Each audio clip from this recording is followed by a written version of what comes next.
আপনাদের জ্বালায় অতিষ্ঠ হয়ে বাধ্য হয়ে আমাকে ভিডিও বানাইতে হইল শেষ পর্যন্ত। মনে করেন সারাদিন কষ্ট করে ডিউটি মিউটি করে গড়ে আসছি, আইসা একটু মোবাইলটা হাতে নিছি। ওরে বাবুরে, মোবাইল হাতে নেওয়ার পরপরই আন্নেরা আমার কাছে কাফিরে ফাটাই দিছেন, আন্নারা প্রিন্স মামুনের ফাটাই দিছেন, বিতির গাড়ি পাঠাই দিছেন, আপনারা ওই যে কি ওই লায়লাকে পাঠাই দিছেন। আন্নে গুরকি খায়া দেখাম নাই, কি পাইছেন আপনারা? আমরা কি অপরাধটা করছি আপনাদের কাছে? আমাদের অপরাধটা কি? 2 দিন আগে দেখলাম যে কাফি ভাই নারে তকবির দিয়ে বলতেছে ইন্ডিয়া না ঢাকা। এখন দেখি যে কাফি ভাই কি হয়েছে, ওর বাড়িঘর ভেঙে ফেলতেছে। ওরে কাফি ভাই একটা বুক স্টল দিছে, ভালো কথা। উনি তো জানে যে মার্কেটে ভালো জিনিস চলে না, খারাপ জিনিস চলে। সে খারাপ জিনিস চালাইতেছে, আপনারা নিতেছেন কেন? এটা আমার প্রশ্ন, আপনারা নিতেছেন কেন?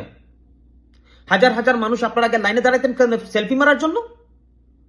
ভালো কোনো ফ্যামিলির মেয়ে কি যাবে গিয়ে এখানে বলবে যে হাত মিলাবে, হাতটা ধরে বসে থাকবে? কুলাঙ্গারের বাচ্চারা, এই কুলাঙ্গারের বাচ্চারা তোমরা গেছো কেন? ফুল একটা নিবেন না 2টা নিবেন? কাফি বলছো, ওই বলছো দুটোটাই আমাকে দেন। দোষটা আমাদের, কাফির কোনো দোষ নাই। আমি এখন চিন্তা করে দেখতেছি যে কাফির কোনো দোষ নেই। আমি অনেক ঘাটাঘাটি করার পর ভিডিওগুলো দেখলাম, দেখার পর দেখতেছি যে কাফির কোনো তো দোষ নাই। সে কুত্তার সাথে ছিল, এখন সে কুত্তাকে ছেড়ে একটু উপরে উঠে গেছে, একটু চিড়ি বেয়ে উপরে উঠছে। তো আপনারা ওর সাথে হাত করতেছেন, ভাই হাত মিলাইতেছেন, ভিডিও করতেছেন, বৃদ্ধ মহিলাগুলো সেলফি মারতেছে। আপনারা যদি অটোগ্রাফ না নিতেন, সে কি অটোগ্রাফ দিত? আপনারা তো ভাই এদিকে দেন, ভাই এদিকে দেন, এদিকে আসেন, এদিকে আসেন। কি ভাই আমরা কি অপরাধটা করছি? এই মোবাইলটা কিনে কি অপরাধ করছি আপনাদের কাছে বলেন? আমরা কি মোবাইল কিনে অপরাধ করছি? ফেসবুক আইডি করে কি অপরাধ করছি? আমাদের দোষটা কি আপনারা বলেন? কি দোষ করছি আমরা? সারা দিনে মনে করেন যে ডিউটি বিউটি করে আইলাম, মোবাইলটা একটু হাতে নিলাম, আপনারা দিয়ে দিছেন দিছেন আমরা ঠেলতে আসি, ঠেলতে ঠেলতে ঠেলতে ঠেলতে মনে করেন যে সারা দিনই ঠেলতে ঠেলতে শেষ হবে না।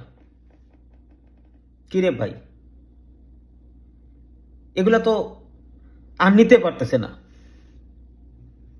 মাননীয় আমার ভক্তবিন্দু ভাইয়েরা, আমার কাফি ভাইয়ের ভক্তবিন্দু ভাইয়েরা, মাননীয় আপনারা ব্লগার ভাইয়েরা, ভাই হাত জোর করে বলতেছে এগুলা তুমি একবার বাদ দাও ভাই, আর পচাইও না ভাই। যা পচাইছো আর পচাইও না, আর নিতে পারতেছি না ভাই, মাফ করো ভাই।